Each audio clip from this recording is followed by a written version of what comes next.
For these 6 television personalities, broadcasting wasn't just a job. It was their calling, their passion, and their connection to thousands of viewers who welcomed them into their homes daily. But during what should have been routine live television, something went horribly wrong. These are the stories of broadcasters who died on air, right in front of the audiences who trusted and loved them. It was August 26, 2015, and morning mist clung to Smith Mountain Lake's shores as the sun crept over Virginia's tranquil waters. The Bridgewater Plaza shopping center stirred quietly to life, store owners preparing for another peaceful day, unaware their lakeside community would soon become ground zero for national tragedy. Allison Parker adjusted her earpiece in the WDBJ TV news van, reviewing notes with the enthusiasm that had made her a viewer favorite in just 14 months at the Roanoke station. At 24, her infectious smile and natural presence promised a bright future in broadcast journalism. Her boyfriend, Chris Hurst, anchored the evening news at the same station, 2 young journalists building careers and dreams together. Adam Ward positioned his camera with the precision that made him WDBJ's most trusted photographer. At 27, 4 years of experience had earned him respect for technical expertise and compelling visuals under pressure. His fiancée, Melissa Ott, produced the morning show,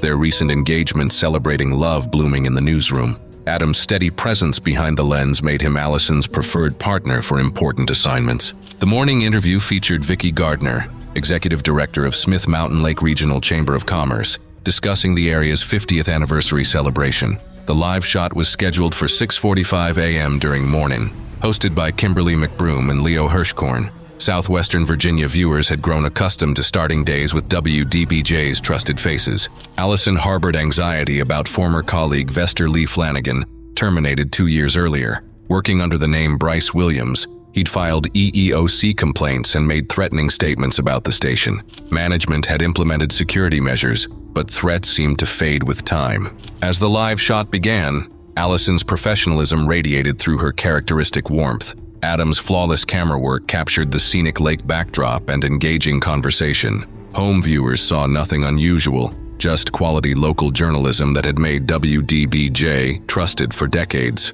At exactly 6:45:27 a.m. mid-interview, a figure approached from outside camera view.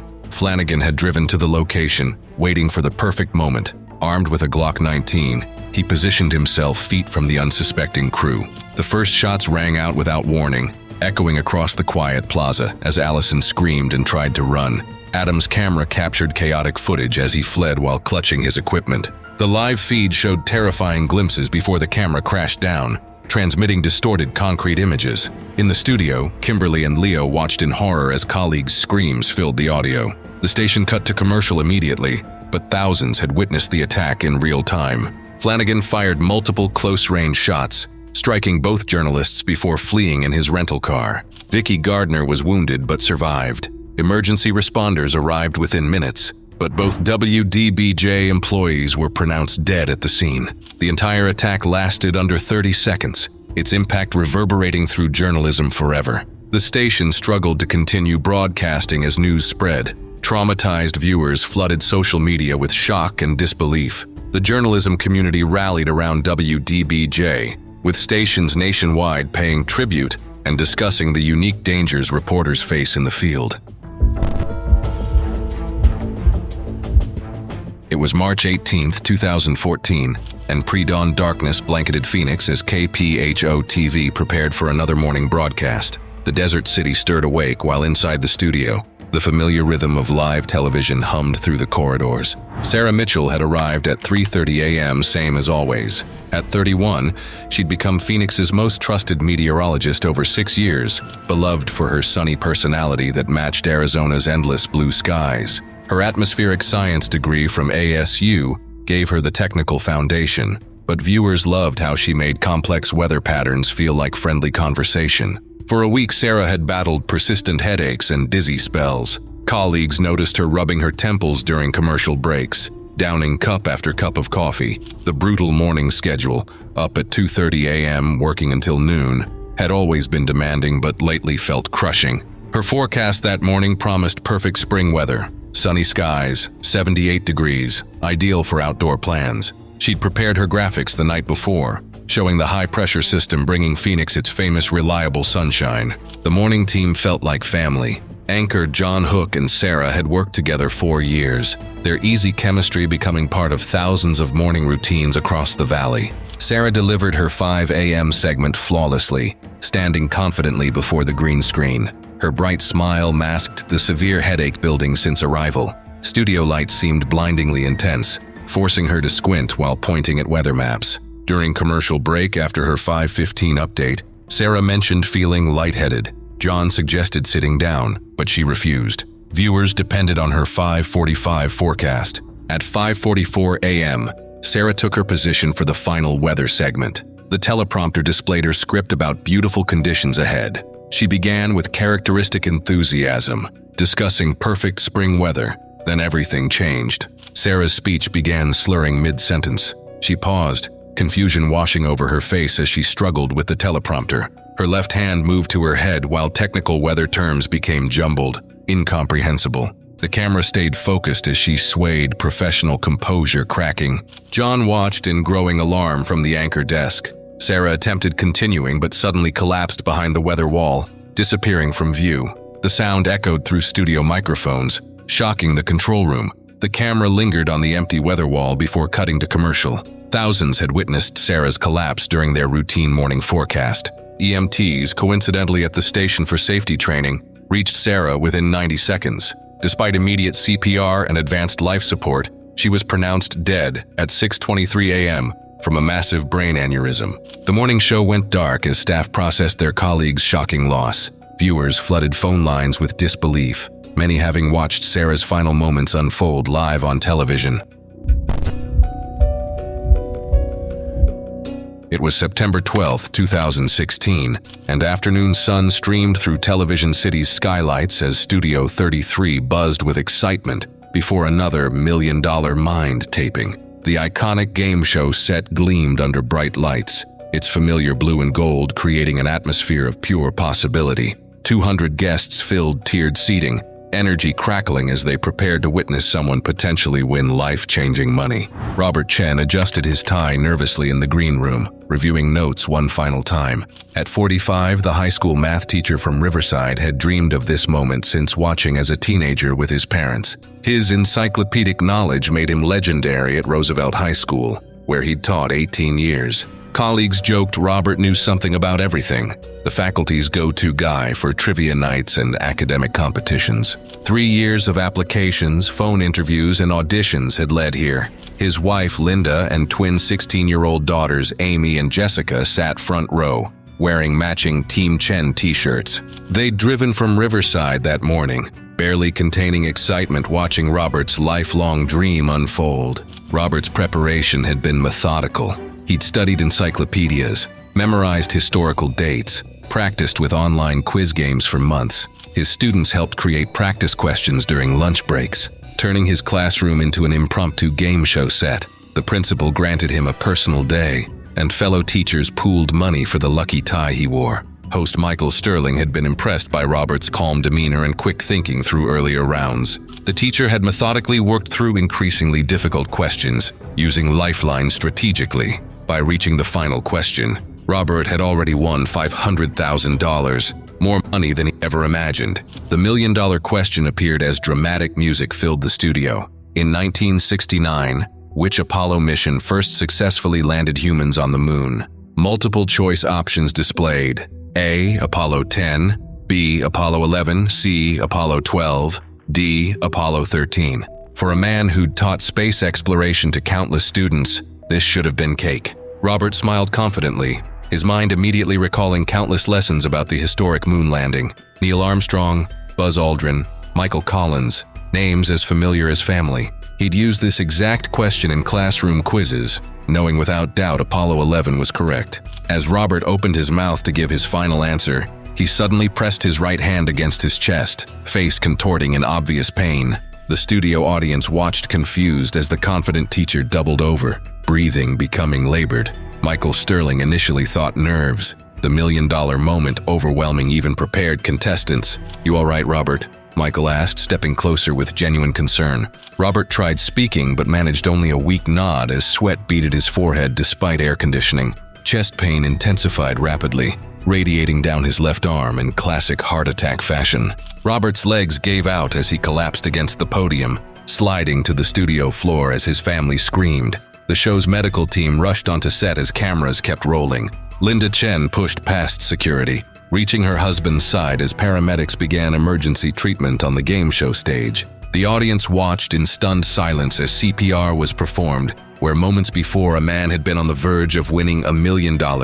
Robert's daughters cried uncontrollably as medical personnel worked frantically, celebration replaced by desperate urgency. Despite 20 minutes of aggressive resuscitation, Robert Chen was pronounced dead at Cedars-Sinai at 4:47 p.m. from massive heart attack. The episode never aired, but 200 witnesses were forever changed by watching a man's final moments during what should have been his greatest triumph.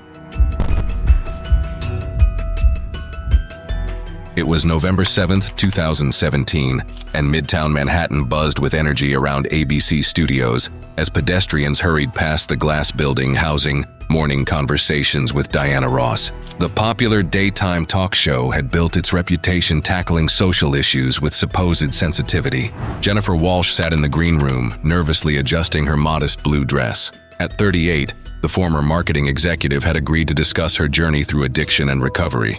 Her 8 months of sobriety represented the longest clean time she'd achieved in over a decade of prescription drug addiction that had cost her career, marriage, and nearly her life. 3 weeks earlier, Jennifer responded to a casting call seeking people willing to share recovery stories. Producers assured her the interview would focus on hope and redemption rather than addiction's darkest moments. Jennifer's recovery had been supported by her sister Michelle, who sat in the studio audience despite anxiety about public exposure. The women had rebuilt their relationship over the past year, with Michelle serving as Jennifer's primary support system during early sobriety's most challenging phases. Jennifer had spent 90 days at Serenity Springs Recovery Center in upstate New York, learning coping strategies. Her counselor had been hesitant about the television appearance, concerned that stress might trigger relapse during such a vulnerable recovery period. The interview began promisingly as Diana asked gentle questions about Jennifer's background and circumstances leading to addiction.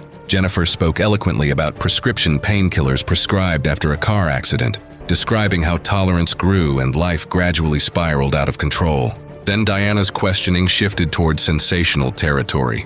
Without warning, she produced a folder containing details about Jennifer's arrests, financial problems, and family conflicts not discussed during pre-interview preparation. Jennifer's face flushed with embarrassment as private details were revealed without consent. "Let's talk about the time you stole from your own mother's purse to buy drugs," Diana said, her tone becoming aggressive. "How does someone sink that low?" The question hit Jennifer like a physical blow, bringing back shame she'd worked so hard to overcome.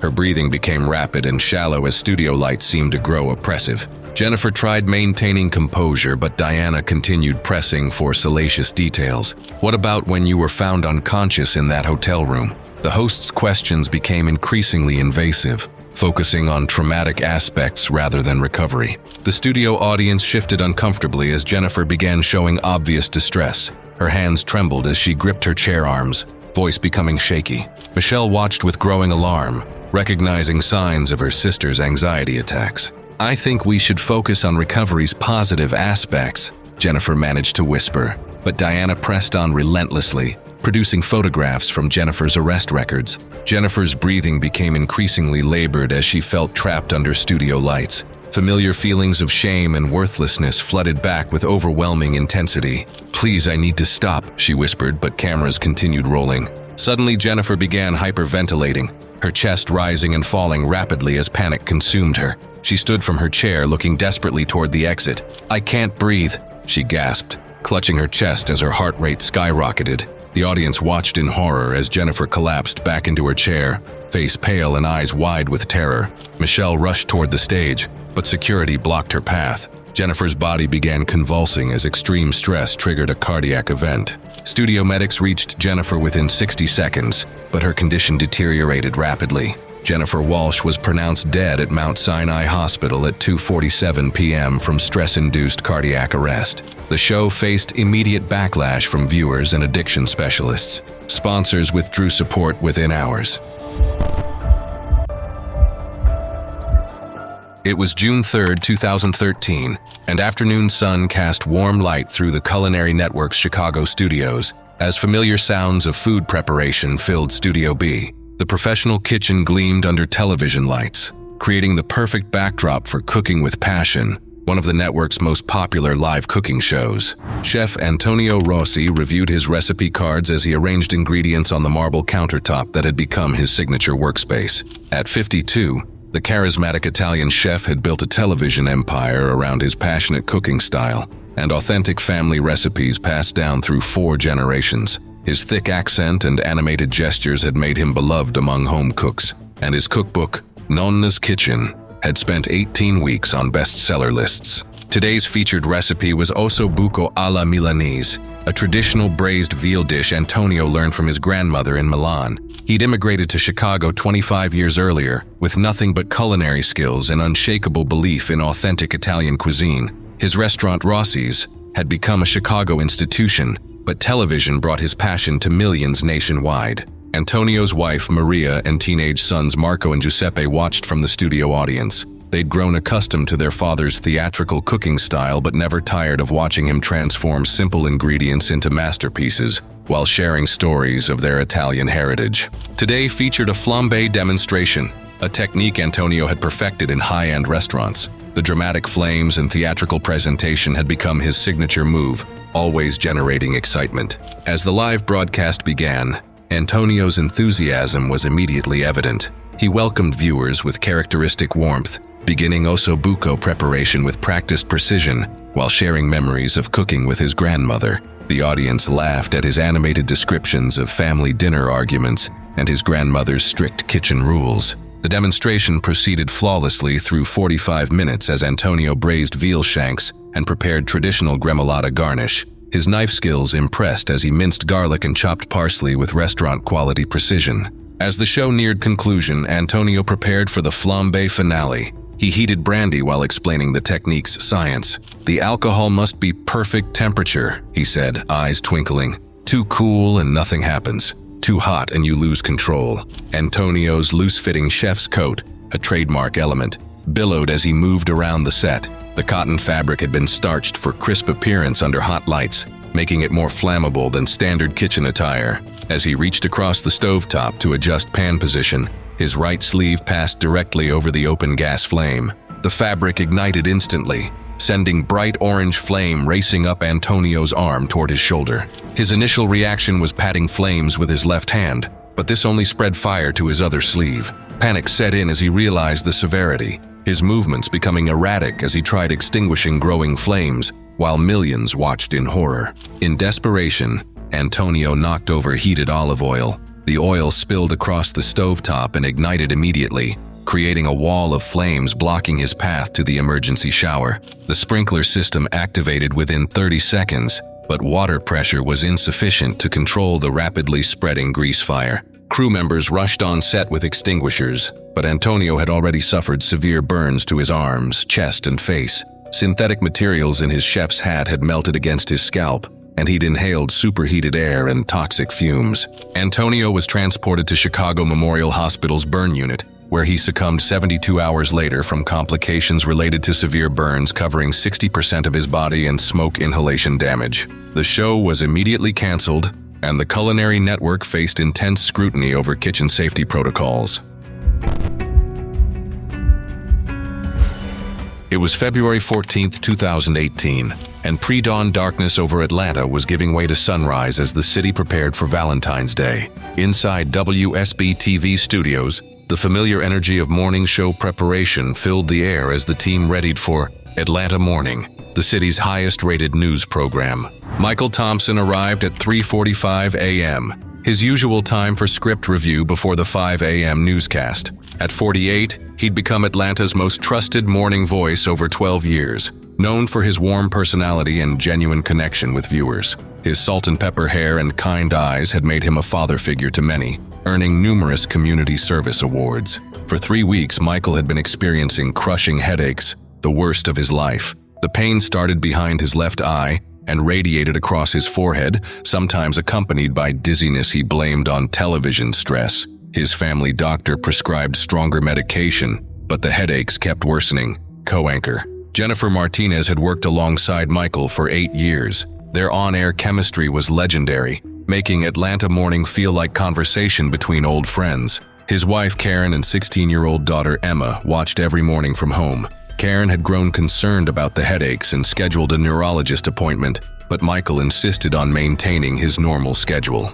The Valentine's Day show featured romantic segments and live proposals. As 5 a.m. began, Michael's professionalism was evident as he welcomed viewers. He and Jennifer shared love stories and bantered about dinner plans, their easy rapport creating the comfortable atmosphere that made the show Atlanta's favorite morning routine. The first hour proceeded normally with news, weather, and Valentine's features. Michael interviewed a florist and participated in a cooking segment. His energy seemed typical, though Jennifer later recalled he was squinting more under studio lights. At 6:23 a.m., during a live interview with a couple celebrating their 50th anniversary, Michael suddenly stopped speaking mid-sentence. He'd been asking about their marriage secret when his words simply trailed off, leaving awkward silence. Jennifer thought he was pausing for effect, but his confused expression indicated something was wrong. Michael's left hand moved to his head as he struggled to form words, his articulate speech becoming slurred and incomprehensible. The elderly couple looked concerned as Michael swayed in his chair,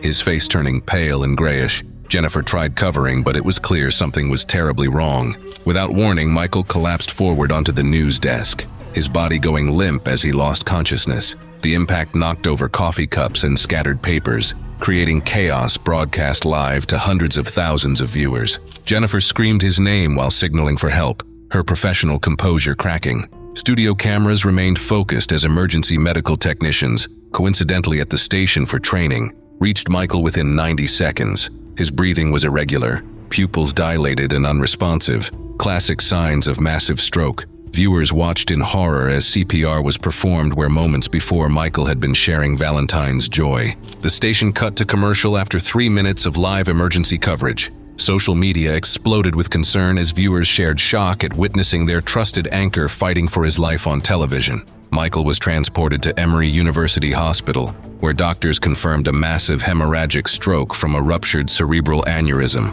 Despite aggressive treatment, Michael was pronounced dead at 11:34 a.m. from severe brain hemorrhaging. The show went off air for the week as WSB-TV grieved their beloved colleague. Viewers flooded social media with tributes, remembering how Michael had brightened their mornings and connected them to their community. Thanks for watching. Just when you think you've watched the most heartbreaking television tragedies, we're just getting started. Click the next video for the next stories that will show how quickly live broadcasts can turn into nightmares.